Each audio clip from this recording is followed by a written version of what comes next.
Olá, boa noite. Começa agora o Jornal da Justiça desta quarta-feira, 2 de junho.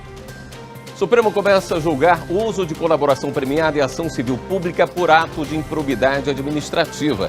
Até o momento, 3 ministros acompanharam o relator Alexandre de Moraes para permitir a utilização das informações. Esse é um dos destaques desta edição. Você vai ver também. Pela primeira vez na história, 3 mulheres integram lista tríplice para ocupar vaga no Tribunal Superior Eleitoral. Ministro Gilmar Mendes dá 5 dias para presidente Jair Bolsonaro explicar declarações sobre governador do Rio Grande do Sul. Presidente do Supremo participa de evento da Universidade de Oxford e fala sobre a atuação da Corte durante a pandemia.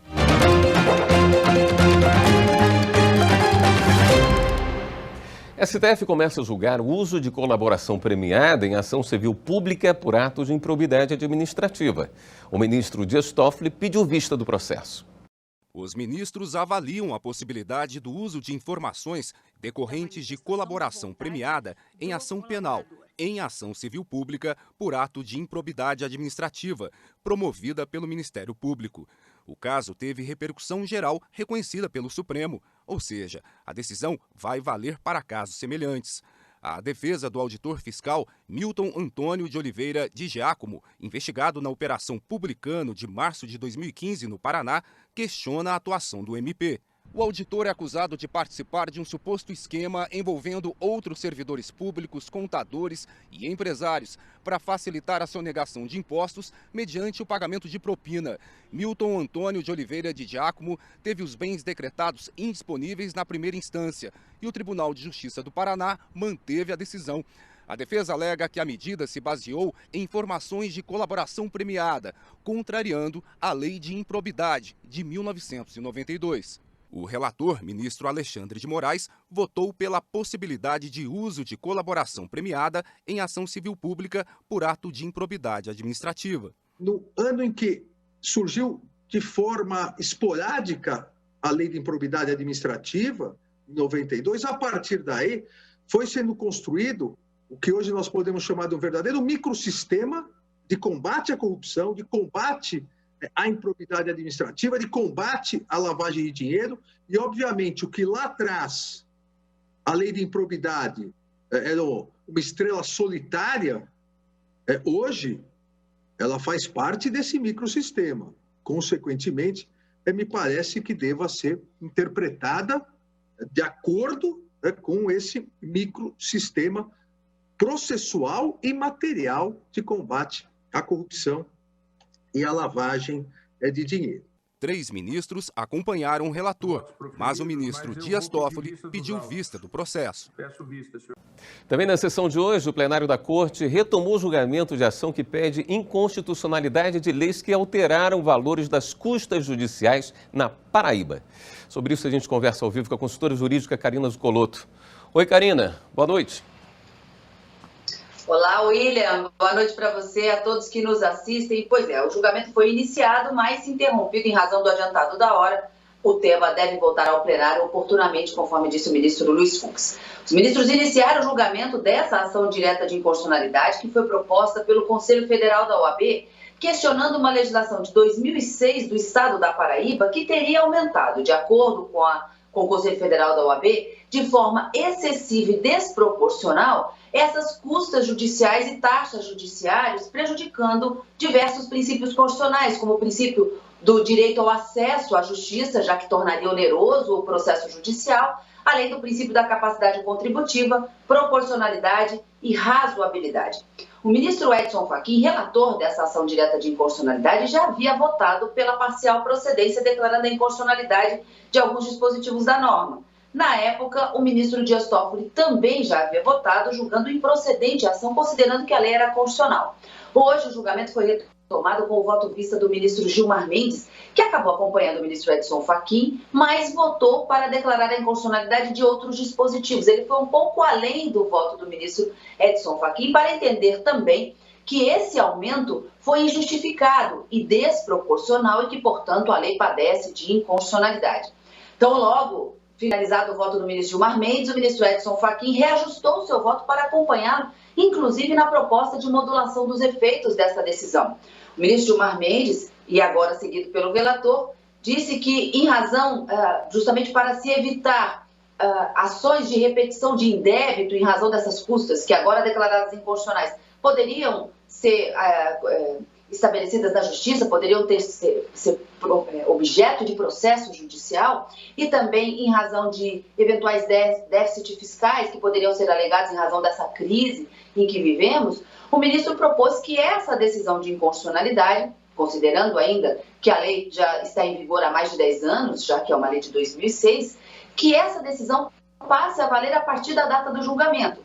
Uma eficácia que a gente chama de ex nunc, resguardados, é claro, os direitos daquelas pessoas que estão em juízo já que teriam proposto ações judiciais e elas estariam em trâmite discutindo a constitucionalidade dessas normas que ficariam incólumes dessa decisão, mas devendo ser observada o que o Supremo decidir sobre essa questão. Para que haja declaração de inconstitucionalidade da lei ou dos dispositivos, são necessários 6 votos no plenário do Supremo. Vamos aguardar quando esse tema volta ao plenário, de acordo com a agenda que deve ser calculada e pautada pelo ministro Luiz Fux. Tão logo o ministro encaixe nessa agenda, a gente volta a comentar aqui, William. Tá certo, obrigado pelas explicações, Karina. Pela primeira vez na história, 3 mulheres compõem a lista tríplice para ocupar a vaga de ministra substituta do TSE.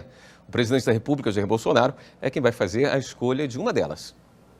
As 3 componentes da lista tríplice foram aprovadas nesta quarta-feira pelo plenário do Supremo Tribunal Federal. De forma inédita na história, os 3 nomes são de mulheres. As indicações foram feitas pelo Tribunal Superior Eleitoral e elogiadas pelo presidente da Corte, ministro Luiz Roberto Barroso. Agora cabe ao presidente da República, Jair Bolsonaro, decidir qual das advogadas vai assumir a vaga de ministra substituta do tribunal, pela cota das juristas e dos juristas que fazem parte da instituição. As opções são Marilda Silveira, que é doutora e mestra em Direito Público pela Universidade Federal de Minas Gerais e professora de Direito Administrativo e Eleitoral. Outra indicada é Ângela Signac Baeta Neves. Ela é mestra em Função Social do Direito pela Faculdade Autônoma de Direito, FADISP, e vice-presidente do Instituto Brasileiro de Direito Eleitoral, IBRAD. A terceira opção é Maria Cláudia Buchianeri Pinheiro, que é advogada, professora, mestra em Direito do Estado pela Universidade de São Paulo, USP, e secretária-geral da Academia Brasileira de Direito Eleitoral e Político, ABRADEP. A vaga de ministra substituta que uma delas irá assumir foi desocupada pelo ministro Carlos Horbach. Ele tomou posse no dia 18 de maio como ministro titular da Corte Eleitoral, no lugar do ministro Tarcísio Vieira, que concluiu o biênio também no mês passado. O Tribunal Superior Eleitoral é formado por, no mínimo, 7 ministras e ministros. Desse total, 3 devem ser do Supremo Tribunal Federal. Outras 2 ou outros 2 precisam ser do Superior Tribunal de Justiça e mais 2 advogadas ou 2 advogados devem ser nomeados por quem estiver na presidência da República. O ministro Gilmar Mendes determinou que o presidente Jair Bolsonaro esclareça em 5 dias declarações sobre o governador do Rio Grande do Sul, Eduardo Leite. Em março, em uma entrevista à TV Bandeirantes, o presidente teria sugerido que Leite usou recursos repassados pelo governo federal para o combate à pandemia em outras finalidades. De acordo com o ministro Gilmar Mendes, em primeira análise, o pedido de explicações é pertinente e constitui providência de ordem cautelar para esclarecer situações ambíguas. A 6ª Vara do Trabalho de Caxias do Sul, no Rio Grande do Sul, condenou a maior empresa de abate e processamento de carnes do país a pagar uma multa de R$1 milhão. A JBS não cumpriu normas de prevenção à Covid-19. Quem tem as informações é a repórter Viviane Novaes. O Ministério Público do Trabalho no Rio Grande do Sul entrou na Justiça depois de receber várias denúncias de que um frigorífico da JBS em Caxias do Sul não estava cumprindo as medidas para prevenir a Covid-19. Essa unidade teve o primeiro surto de coronavírus em local fechado na cidade, o que levou à paralisação das atividades. 410 empregados testaram positivo. Esse número corresponde a 27% do total de funcionários. Segundo o Ministério Público do Trabalho, a empresa se negava sistematicamente a cumprir as normas de prevenção à doença. A Sexta Vara do Trabalho de Caxias do Sul condenou a JBS a uma multa de R$1 milhão por danos morais coletivos e determinou que a empresa cumpra 42 medidas para tornar o ambiente de trabalho seguro para os empregados. E veja a seguir, ministra do TST propõe suspensão de greve de funcionários da Empresa Brasileira de Serviços Hospitalares e a prorrogação de acordo coletivo até dezembro. Voltamos já.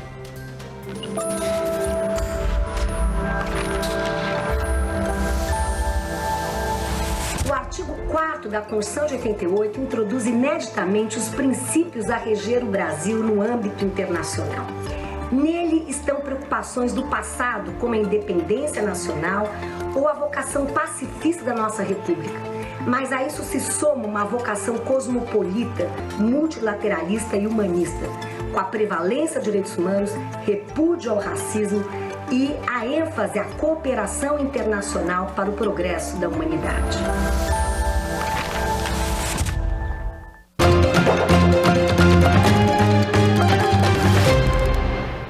Ministra do TST propõe prorrogação de acordo coletivo dos empregados da Empresa Brasileira de Serviços Hospitalares até dezembro deste ano. A proposta foi feita durante a audiência de conciliação realizada nesta terça-feira por videoconferência pela ministra do TST, Delaide Miranda Arantes. Além da prorrogação do acordo coletivo de trabalho da categoria até dezembro deste ano, a ministra também propôs a suspensão da greve dos empregados.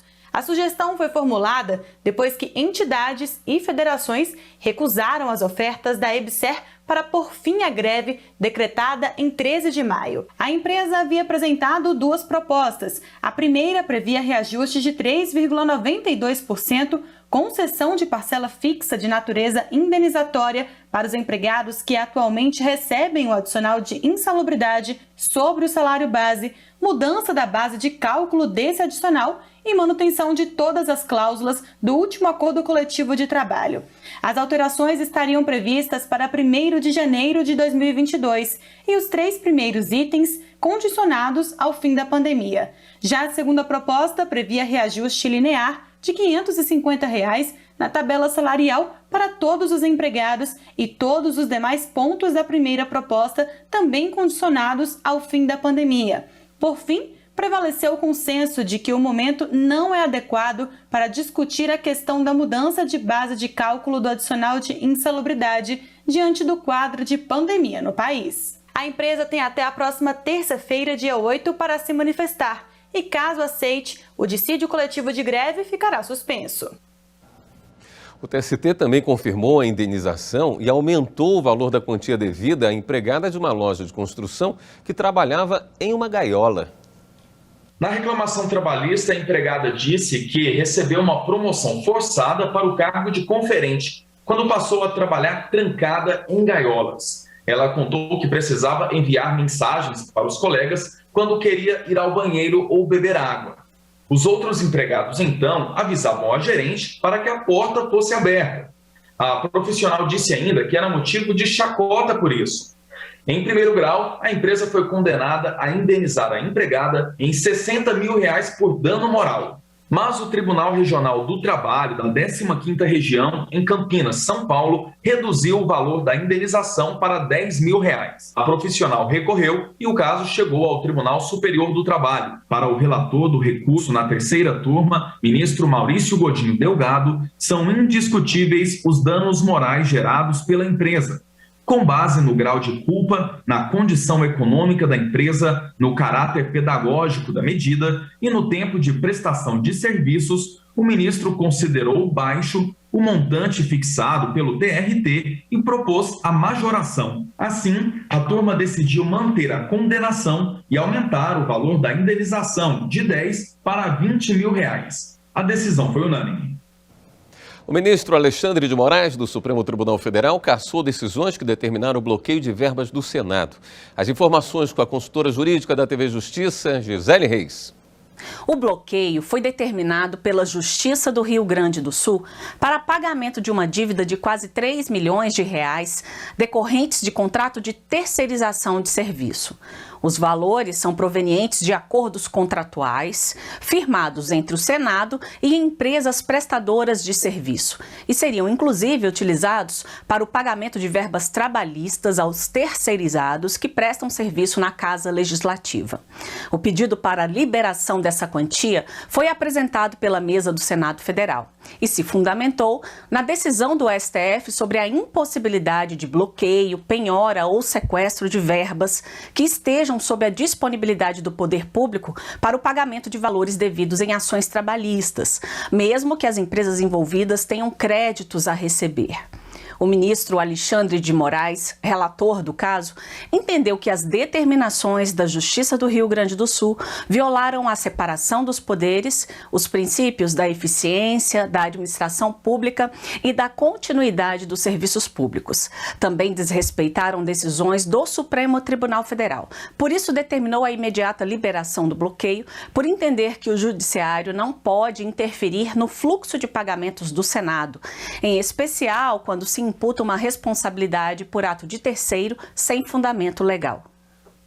E no próximo bloco, o ministro Luiz Fux explica a atuação do STF durante a pandemia em evento internacional. Depois do intervalo.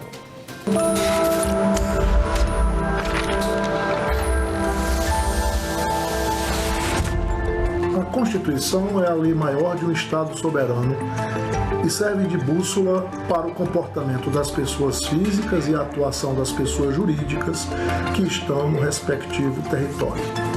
Todas as normas vigentes e autoridades constituídas estão sob seus ditames.